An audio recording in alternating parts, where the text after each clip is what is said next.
رسالت الحمدللہ قبلہ نورانی صاحب کا یہ خاصہ ہے ماشاءاللہ ماشاءاللہ۔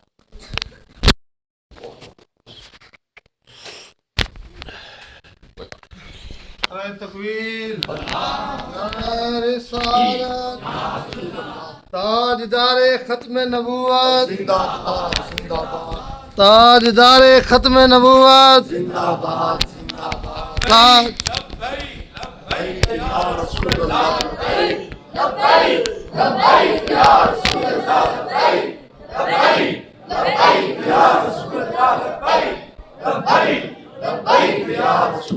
ماشاءاللہ کہ جتنی آواز ہمارے سٹیج سے آ رہی ہے اتنی اگر آپ سارے حضرات، اور اس طرف یہاں سے آواز زیادہ ہے، حضرات کی ہاتھ بھی زیادہ بلند ہو رہے ہیں، اور اس طرف سے نہ تو آواز ہے نہ ہاتھ بلند ہوتے ہیں، بات ذہن نشین رہے، ہم بات اپنی یہاں سے ہی شروع کرتے ہیں۔ ستم نہ منہ چھپا کے جیے نہ سر جھکا کے جیے، نہ منہ چھپا کے جیے نہ سر جھکا کے جیے، ستم گر کی نظروں سے نظریں ملا کے جیے، ہم جو 2 دن کم جیے تو کیا حاصل، ہم جو 2 دن کم جیے تو اس میں حیرت کیا، ہم ان کے ساتھ جیے جو شمع جلا کے جیے۔ اب اگر ہماری حالت یہ ہو کہ رسول کریم صلی اللہ علیہ وسلم کا نامی اس میں گرامی آئے اور نہ ہماری آواز کھلے نہ ہمارے ہاتھ بلند ہوں، تو پھر ہم نے ان ہاتھوں کو اور اس زبان کو کرنا ہی کیا ہے؟ یا تو حالت یہ ہے ہماری کہ ہم شرما رہے ہیں، ہمیں شرم آتی ہے کہ جناب اگر میں ہاتھ بلند کروں گا تو میرے ساتھ والا کیا کہے گا، میں اگر بلند آواز سے نعرہ لگاؤں گا تو میرے ساتھ والا کیا کہے گا، لہذا کبھی بھی اس طرف ہمارا ذہن نہ جائے کہ وہ فلاں کیا کہے گا، وہ فلاں کیا کہے گا، بلکہ بندہ بنتا ہی تب ہے جب اس کے دل میں حضور کی محبت آتی ہے، اور جس کے دل میں حضور کی جتنی محبت آ جائے وہ لوگوں سے ویسے ہی بیگانہ ہو جاتا ہے۔ اور میں اور آپ تو کچھ بھی نہیں، جناب سیدنا حضرت حذیفہ رضی اللہ تعالیٰ عنہ حضور کے غلام ہیں، ایک مرتبہ بطور حاکم ایران تشریف لائے، آپ دورہ فرماتے فرماتے ایک مقام پر ٹھہرے، دسترخوان لگ گیا، کھانے کا وقت تھا، دسترخوان جب لگا سارے حضرات وہاں پر موجود ہیں، کھانا کھاتے ہوئے ان کے ہاتھ سے روٹی کا ایک ٹکڑا زمین پر گر گیا۔ اب آپ نے چونکہ حضور کے فیض یافتہ تھے، حضور کے، اور بندہ میں یہی عرض کر رہا ہوں کہ جب غلام بنتا ہے مزہ بھی تبھی آتا ہے، بندہ جب غلام بنتا ہے مزہ بھی تب ہے، غلامی ہی میں تو مزہ ہے، اللہ اکبر۔ اب ان کے ہاتھ سے روٹی کا ایک نوالا، ایک ٹکڑا زمین پر گرا، انہوں نے اٹھایا، اسے صاف کیا، اور کھانے جب لگے تو ساتھ ایک اور شخص جو خادم تھا وہ بیٹھا ہوا تھا، وہ اٹھے اور حضرت کے کان میں کہہ رہے ہیں کہ جناب اب یہ کیا کر رہے ہیں؟ آپ متوجہ ہوئے اور فرمایا میں نے ایسے کیا کر دیا ہے؟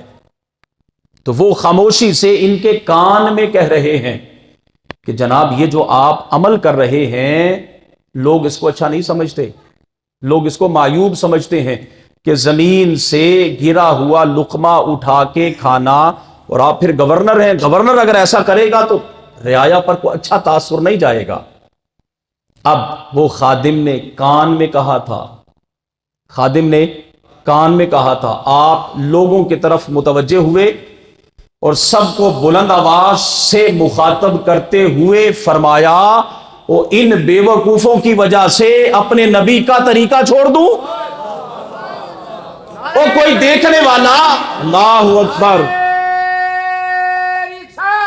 یا رسول اللہ، مصطفیٰ، عظمت مصطفیٰ، دین مصطفیٰ، تو کیا ان بے وقوفوں کی وجہ سے اپنے نبی کا طریقہ، اپنے نبی کی سنت چھوڑ دوں؟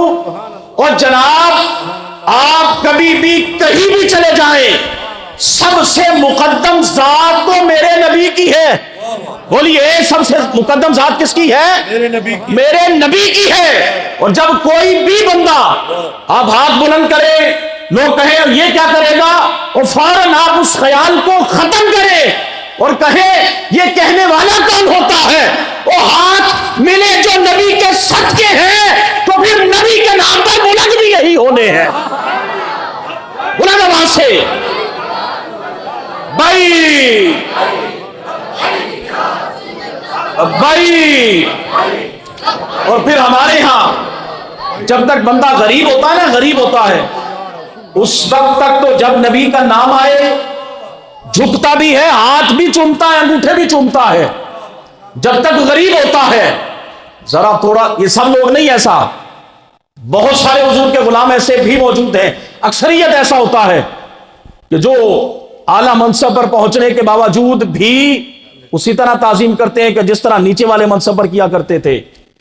ہوتا کیا ہے کہ جب تک پلے کے شے کوئی نہیں ہوتی، غربت کی زندگی بسر ہو رہی ہوتی ہے، اس وقت تک تو عاجزی کا اظہار. نبی کا نام آئے تو انگوٹھے بھی چومے، نبی کا نام آئے تو سر بھی جھکائے، خود بھی جھک جائے. لیکن جناب جیسے ہی تھوڑا سا اوپر بڑھا، پروٹوکول میں اضافہ ہوا، تو پھر جب نبی کا نام آئے تو بہت سارے حضرات اس لیے انگوٹھے نہیں چومتے کہ لوگ کیا کہیں گے. اس لیے نہیں چومتے کہ لوگ، اگر کچے مکان سے پکے میں شفٹ ہو گیا اور نبی کا نام آنے پر پہلے چومتا تھا کچے میں، پکے میں نہیں چومتا، اور تو پھر اس پکے سے وہ کچا ہی اچھا تھا. اگر تو سائیکل پر تھا نبی کا نام چومتا تھا، پھر تو آیا گاڑی میں، اگر وہ گاڑی نبی کا نام چومنے کے لیے آڑ اور رکاوٹ بنتی ہے، اور بھاڑ میں جائے ایسی گاڑی، اور اس گاڑی سے تو وہ سائیکل اچھی تھی جس پر نبی کا نام چومتا تھا. وہ ہم نے کیا کرنا ہے؟ ہم نے ایسی زندگی کو کیا کرنا؟ ہم نے ایسی زبان کو کیا کرنا؟ ہم نے ان ہاتھوں کو کیا کرنا کہ جو نبی کا نام آئے بندہ دائیں بائیں دیکھے کہ کھولوں کہ نہ کھولوں، بندہ دائیں بائیں دیکھے وہ ہاتھ بلند کروں کہ نہ کروں. وہ ہونا یہ چاہیے آج جب نبی کا نام آئے، بے ساختہ جب ہمارے ہاتھ بھی بلند ہو، بے ساختہ جب ہمارے ہاتھ بھی بلند ہو، بے ساختہ جب ہماری زبان بھی کھلے، اور زندگی میں عادت بن جائے، نبی کا نام آئے نعرہ لگے لبیک کا. توجہ ہے آپ کی؟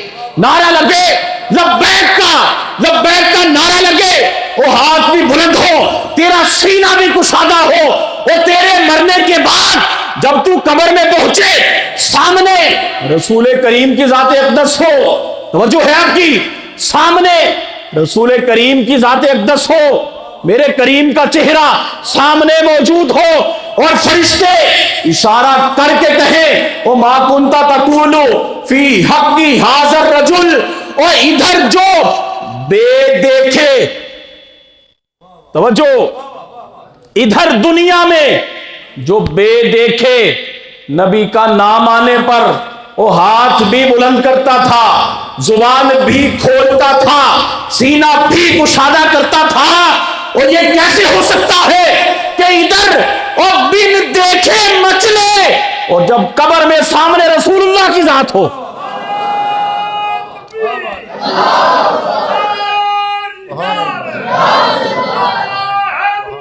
سامنے جب میرے رسول کی ذات ہو، تو پھر اگر دنیا میں تیری عادت ہوئی، دنیا میں اگر حضور کا نام آنے پر جھومنا، حضور کا نام آنے پر آواز بلند کرنا، اور یہ تیری عادت ہوئی، تو پھر خود بخود بے ساختہ قبر میں کریم کو دیکھ کر تو کہے گا لبیک یا رسول اللہ.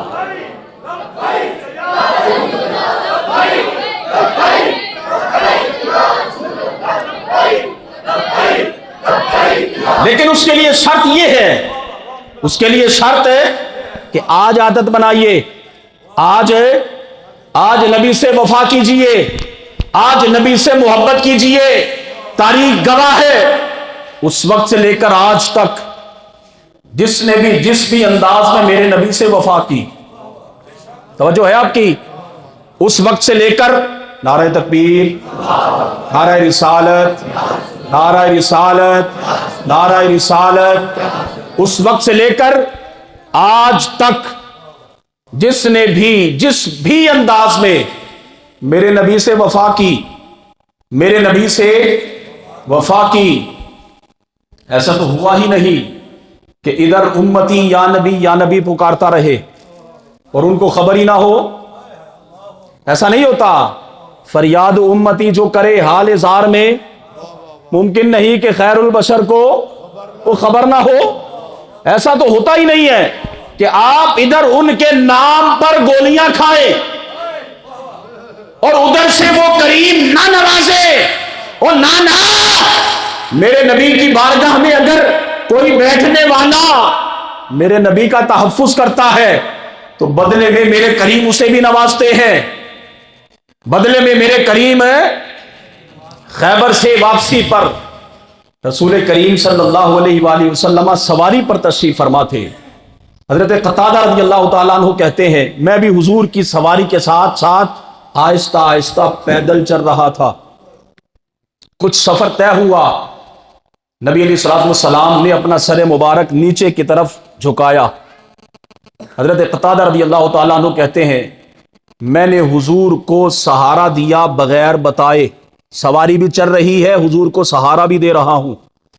پھر کچھ سفر ہوا، نبی علیہ الصلوۃ والسلام نے سر مبارک اٹھایا، پھر کچھ سفر کرنے کے بعد دوبارہ پھر سر مبارک نیند کی وجہ سے جھکایا۔